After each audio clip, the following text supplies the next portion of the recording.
So you were ordained a monk at Mount Koya in the Shingon tradition, right? Correct. Is that something you always wanted to do since you were a kid? No, not really. What I always wanted to do since I was a kid was be a samurai. I saw in the 50s Japanese samurai movies when I was in middle school, and I just got fascinated with the whole Japanese culture thing. And that led to my learning the Japanese language in LA, going to Japanese ethnic school in addition to American public school. And that got me to Japan in my senior year at UCLA, where I was an Asian language major. And I encountered real life Buddhist monks, but my interest in them was just because it was the closest thing to ancient Japan that still exists.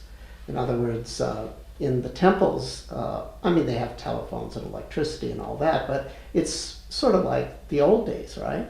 So I was fascinated with it. That would be the closest that I could get. Did they have swords?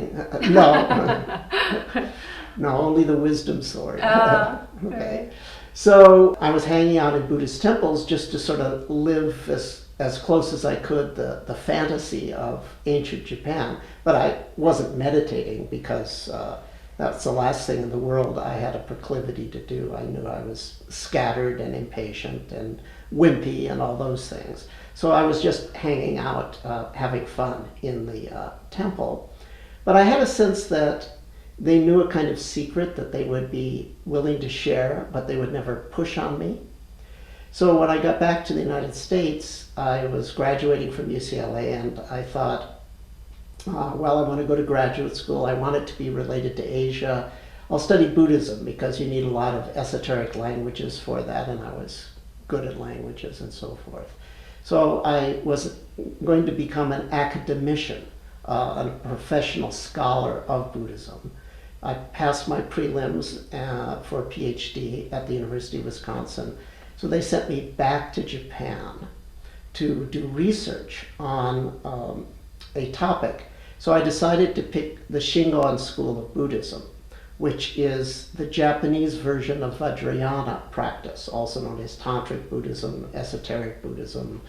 I chose that because although many Westerners at that time were studying the Tibetan forms of Vajrayana practice, no one knew about or was studying the practice as it had been preserved in Japan for 1,000 years.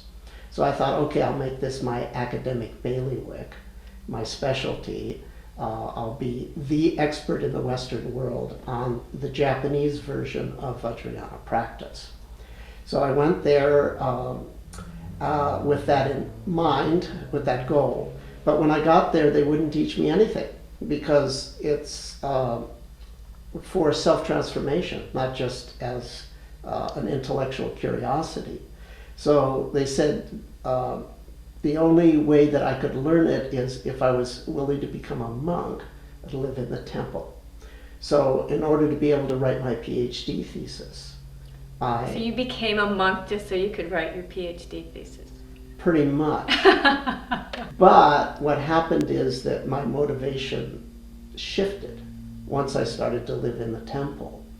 And once I started to get some instruction in the practice, I realized there was a huge potential there for me personally. So they were very clever. They put me in this situation that turned me around. And then something happened in my personal life that pretty much blew me away emotionally and pointed out to me the absolute necessity of seeing beyond the body and the mind.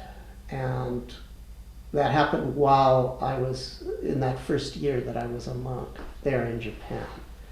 And that just changed everything for me. When I was in graduate school at Wisconsin, my hero was my graduate advisor. His name was Richard Robinson. And he was an intellectual giant, just an intellectual giant is all I could say. He could make puns in 3 languages simultaneously. His specialty was Buddhist logic. Yes, there is something called Buddhist logic. It's Aristotelian syllogistic logic that was used in the Madhyamika school of Nagarjuna, somewhat along the lines that the Greek Zeno school and so forth used logic to sort of show people beyond the world. What's beyond the world? Okay. Anyway, he was a master of that. And while I was a monk, I got this letter from the United States. He had been injured in a bizarre and horrific accident.